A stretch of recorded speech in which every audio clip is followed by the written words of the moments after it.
Guys, welcome back to another video. നമ്മുടെ ഇന്നത്തെ video എന്ന് വെച്ചാൽ temporary residence to permanent residence in Canada in 2024 അങ്ങനെയാണ് പറയാം.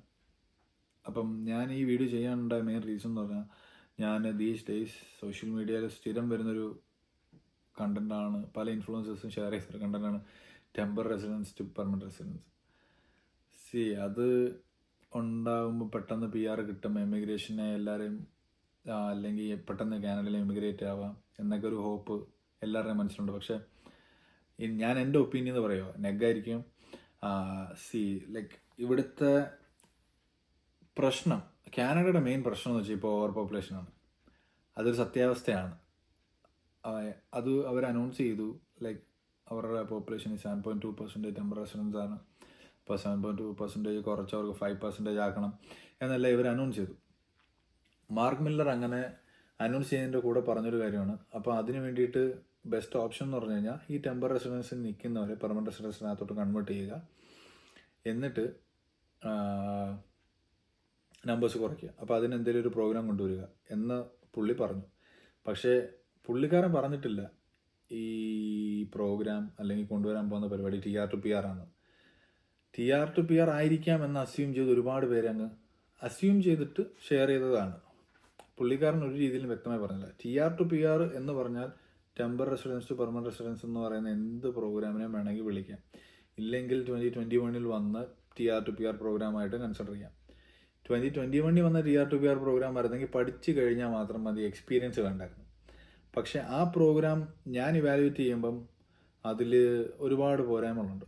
അത് ഇപ്പോഴത്തെ ഒരു സിറ്റുവേഷനിൽ പിന്നെയും കൊണ്ടുവരുന്നത് ബുദ്ധിയാണെന്ന് വെച്ചാൽ, in my point of view it's not the right choice. Because ഇവിടുത്തെ പോപ്പുലേഷൻ കൂടുതലാണ്. പോപ്പുലേഷൻ കൂടിയതിനനുസരിച്ച് ഇവിടെയുള്ള ഡെവലപ്മെൻറ്റ്സ് കൂടിയിട്ടില്ല. ആ ഡെവലപ്മെൻറ്റ്സ് സ്ലോ ആയതാണ് ഇവിടുത്തെ മെയിൻ പ്രശ്നം. അതിന് ഒരുപാട് ഫാക്ടേഴ്സ് ഉണ്ട്, ഞാനപ്പോൾ അതിലോട്ട് പോകുന്നില്ല. അപ്പോൾ ഈ ഡെവലപ്മെൻറ്റ് ബ്രിങ് ചെയ്യണമെന്നുണ്ടെങ്കിൽ വർക്കേഴ്സ് വേണം. വർക്കേഴ്സ് ഉണ്ടെങ്കിൽ ഇവിടെ കാര്യങ്ങൾ നടക്കൂ. പിന്നെ എസ്പെഷ്യലി കാനഡ എന്ന് പറഞ്ഞൊരു കൺട്രി എമിഗ്രൻസിനെ മാത്രം ഡിപ്പെൻഡ് ചെയ്ത് പൊയ്ക്കൊണ്ടിരിക്കുന്ന ഒരു കൺട്രിയാണ്. ബിക്കോസ് റൈറ്റ് നൗ ഇവിടുത്തെ പോപ്പുലേഷൻ്റെ ലൈക്ക് മേജർ പെർസെൻറ്റേജും ഏജ്ഡ് പീപ്പിളാണ്. അപ്പോൾ ഏജ്ഡ് പീപ്പിളിനെ ടേക്ക് കെയർ ചെയ്യണം, ഇവിടുത്തെ ഡെവലപ്മെൻറ്റ് ടേക്ക് കെയർ ചെയ്യണം. ഇതിനെല്ലാം ഗവൺമെൻറ്റിന് കാശ് വേണം.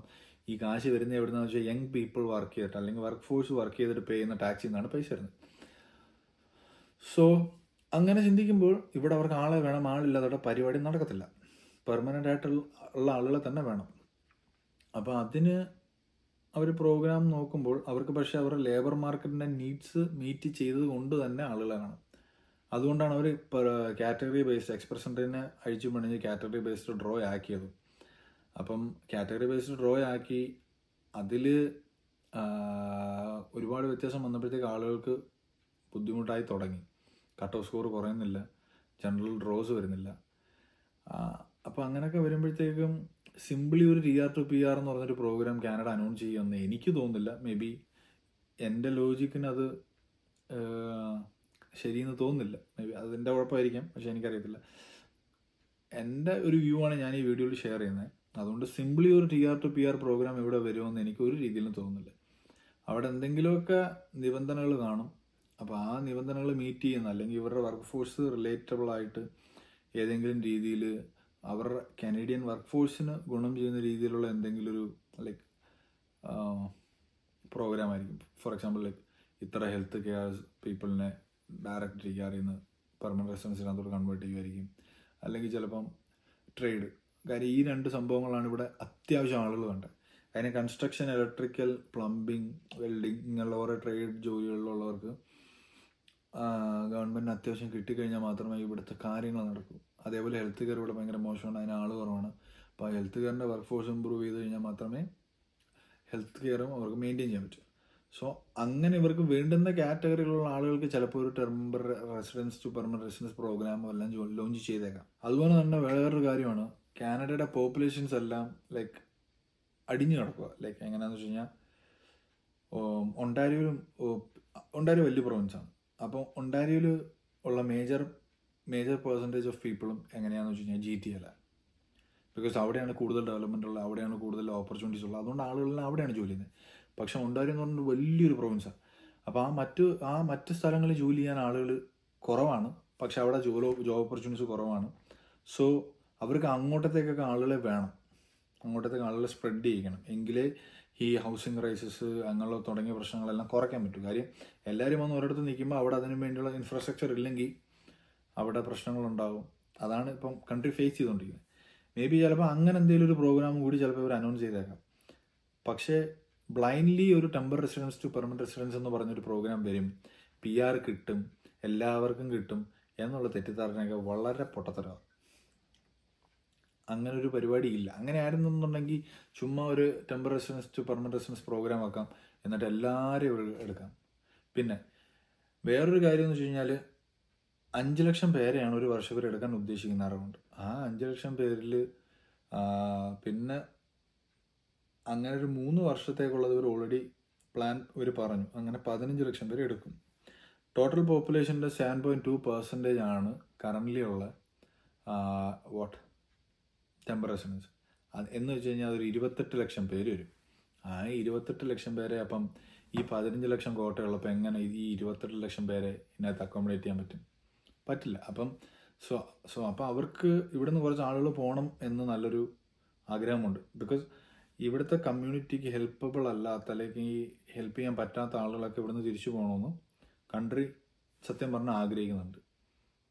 അതുകൊണ്ടാണ് അവർ ആദ്യം ഏർലി 2 months ബാക്കാന്ന് തോന്നുന്നു പുള്ളിക്കാരൻ മാർക്ക് മില്ലർ അനൗൺസ് ചെയ്തിരുന്നു റെഫ്യൂജീസിന് അല്ലെങ്കിൽ അസൈലം സീക്കുന്നവർക്കൊരു പുതിയ പ്രോഗ്രാം കൊണ്ടുവരണമെന്ന്.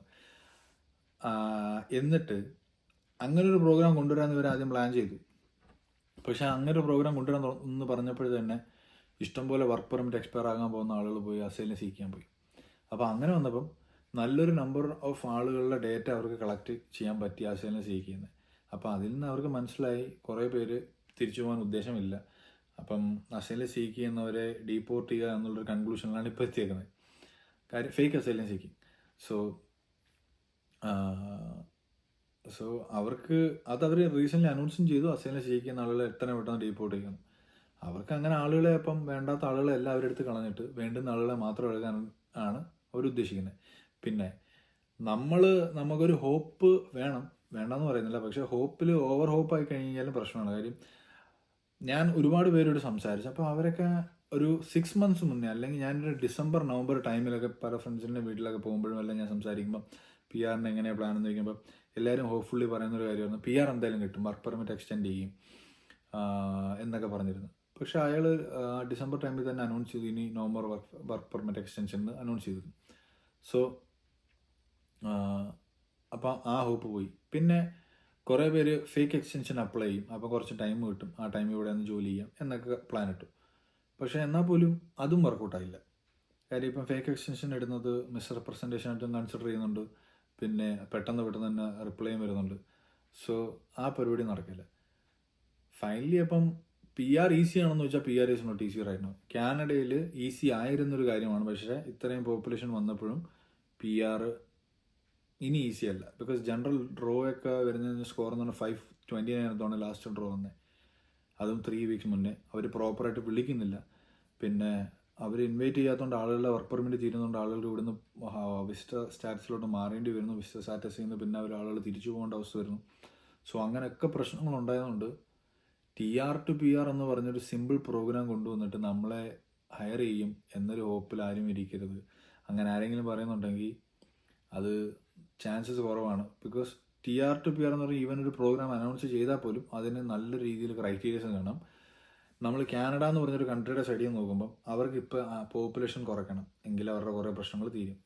പിന്നെ അവരുടെ ഒരു കാര്യം, ആളുകളെ എടുക്കുന്നത് അവരുടെ ലേബർ മാർക്കറ്റിന് ഗുണം ചെയ്യണം. സോ ഏതെങ്കിലും ഒരു 100 പേര് അല്ലെങ്കിൽ ഒരു 50,000 പേര് എടുക്കുന്നതിനേക്കാളും നല്ലത് സ്പെസിഫിക്കലി അവർക്ക് ആരെ വേണം എന്ന് ചിന്തിച്ചിട്ട് എടുക്കുക എന്നുള്ളതാണ്. പിന്നെ ഇതിനകത്ത് ഇങ്ങനൊരു ഹോപ്പ് ഉണ്ടാവാനുള്ള one of the major reasons എന്ന് പറയുമ്പോഴത്തേക്കും മാനിറ്റോബ എന്ന് പറഞ്ഞ പ്രോവിൻസിൽ ഒരു 6,700 പീപ്പിളിന് ഇവർ വർക്ക് പെർമിറ്റ് എക്സ്റ്റൻഷനും TR to PR പോലെ PRന് ഓപ്ഷൻസ് സെറ്റ് ചെയ്ത് കൊടുക്കാമെന്നും മാർക്ക് മില്ലർ പറഞ്ഞു. പക്ഷേ അതിൻ്റെ ബിഹൈൻഡ് ദ സീൻസിലുള്ള സത്യാവസ്ഥ എന്ന് വെച്ച് കഴിഞ്ഞാൽ ഈ അറൗണ്ട് 6,700 പീപ്പിൾ അവിടുത്തെ PNBക്ക് ഓൾറെഡി എലിജിബിളായി. ആ PNBക്ക് അവർക്ക് ഇൻവിറ്റേഷൻ വന്നു, കുറേ പേര് അപ്ലൈ ചെയ്തവരുണ്ട്, കുറേ പേര് എലിജിബിൾ ആയിട്ടുള്ളവരുണ്ട്. അപ്പോൾ ഈ 6,700 പീപ്പിളിനകത്ത് ഉള്ള എല്ലാം അങ്ങനെ എലിജിബിൾ ആയവരാണ്. ഈ എലിജിബിൾ ആയവർക്ക് ഈ PNB എന്ന് പറഞ്ഞ പ്രോസസ്സ് അവിടെ ലോങ് ടൈമാണ്, പെട്ടെന്ന് നടക്കുന്നൊരു പരിപാടിയല്ല. അപ്പോൾ ഈ ലോങ് ടൈം പ്രോസസ്സ് ചെയ്ത് വരുമ്പം ഇവരുടെ വർക്ക് പെർമിറ്റ് എക്സ്പയർ ആവുന്നൊരു കണ്ടീഷൻ എത്തി. സോ അപ്പോൾ ഇവരെല്ലാവരും കൂടി ഒരു പെറ്റീഷൻ ഫയൽ ചെയ്തു. ലൈക്ക് പ്രൊവിൻഷ്യൽ ഇമിഗ്രേഷൻ മിനിസ്റ്ററിൻ്റെ അടുത്ത് അപ്രോച്ച് ചെയ്ത് പറഞ്ഞു ഇങ്ങനെയാണ് കാര്യം. അപ്പോൾ അവർക്ക് അവരുടെ ലേബർ ഫോഴ്സിനെ ഇമ്പാക്റ്റ് ചെയ്യും. ഒരു 6,200 പേർ ഒറ്റയടിക്ക് ഇവിടുന്ന് പോകേണ്ട ഒരു അവസ്ഥ വന്നു കഴിഞ്ഞാൽ ഇമ്പാക്റ്റ് ചെയ്യും എന്നുള്ളതുകൊണ്ട് അവർ അത് ഫെഡറൽ മിനിസ്റ്ററിനോട് സംസാരിച്ചു. അങ്ങനെ ചിന്തിക്കുമ്പോൾ ഫെഡറൽ മിനിസ്റ്ററിന് ഇവരുടെ പ്രൊവിൻഷ്യൽ മിനിസ്റ്ററിൻ്റെ സപ്പോർട്ടും എല്ലാം വന്നപ്പോഴത്തേക്കും പ്രൊവിൻഷ്യൽ മിനിസ്റ്റർ ഇവർക്ക് വേണ്ടി ഒരു പ്രോഗ്രാം അനൗൺസ് ചെയ്തു. പക്ഷേ അതുകൊണ്ട് ബാക്കി കാനഡയിലുള്ള എല്ലാ ടെമ്പററി റെസിഡൻസിനും വർക്ക് പെർമിറ്റ് എക്സ്റ്റൻഷനും അല്ലെങ്കിൽ TR to PR പ്രോഗ്രാം കിട്ടുമെന്ന് എക്സ്പെക്റ്റ് ചെയ്യരുത്. അത് മണ്ടത്തരമാണ്. കാര്യം നമുക്കൊന്നും വേണ്ടി ആരും പറയാനില്ല. പിന്നെ ഇൻ കേസ് ഇപ്പോൾ ഇപ്പം ഞാൻ ഒണ്ടാരിയിൽ നിൽക്കുന്നു, ഒണ്ടാരിയോടെ ടെമ്പററി റെസിഡൻസിന് വേണ്ടിയിട്ട് ഇവിടുത്തെ പ്രൊവിൻഷ്യൽ ഇമിഗ്രേഷൻ മിനിസ്റ്റർ സംസാരിക്കുവാണെങ്കിൽ maybe like Mark Miller എന്തെങ്കിലും ഒരു പ്രോഗ്രാം കൊണ്ട് വന്നേക്കാം. അതൊക്കെ ലൈക്ക് പ്രോബബിലിറ്റി കുറഞ്ഞ പരിപാടിയാണ്. സോ ഈ റീസൺസൊക്കെ കൊണ്ട് സിംപ്ലി ഒരു TR to PR വരും എന്നാരും എക്സ്പെക്റ്റ് ചെയ്യരുത്. ഇതൊക്കെയാണ് സത്യാവസ്ഥ. സോ ഇന്നത്തെ ഈ വീഡിയോ ഞാനിവിടെ വൈൻഡപ്പ് ചെയ്യുന്നു. അടുത്ത വീഡിയോയിൽ വേറൊരു കണ്ടൻ്റായിട്ട് പിന്നെ